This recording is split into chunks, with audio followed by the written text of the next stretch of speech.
Alba dhe lëndrimi zihen ashpër në obor, përballë gjithë banorëve që rrinë të shtangur duke parë se si tensioni mes tyre shpërthen papritur.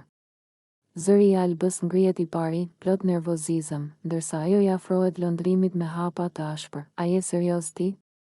I thot ajo duke tundur kokën. "Gjithkohës po sillet sikur je dikush që nuk je. Je aq i pavendosur sa as vetë se di kush je."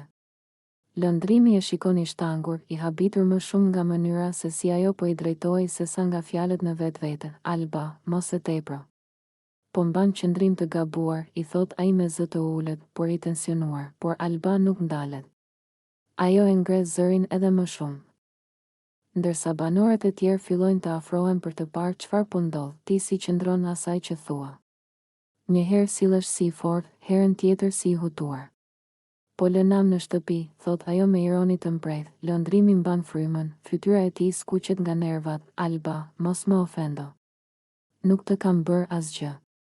Po ti gjithmonë kërkon të provokosh." Alba afron gishtin drejt tij, pa e prekur, por me një qëndrim sfidues. Po, provokim të duket. Ti nuk sillesh as pak si mashkull i pjekur, nuk merr përgjegjësi për asgjë. Edhe kur të flasin djemtë e shtëpisë, sillet sikur nuk e përballon dot. Disa banorë përpiqen të ndërhyjnë, por ata të dy i largojnë me dorë. Të fokusuar vetëm te debati i tyre, lëndrimi shpërthen, "Mjaft, Alba. Nuk je askush të më gjykosh kështu. Ti po e kalon çdo kufi dhe po më ndjek kudo thjesht për t'u zënë." Alba e kthen me të njëjtin ton të fortë, sepse nuk di të përballosh as gjysmën e asaj që thon të tjerët për ty. Edhe tani, po i shmangesh çdo përgjegjësie. Dhoma e oborit përfshihet nga tensioni, energjia bëhet e rëndë, ndërsa të dy shkojnë e vinë me fjalë, pa u kursyer as pak.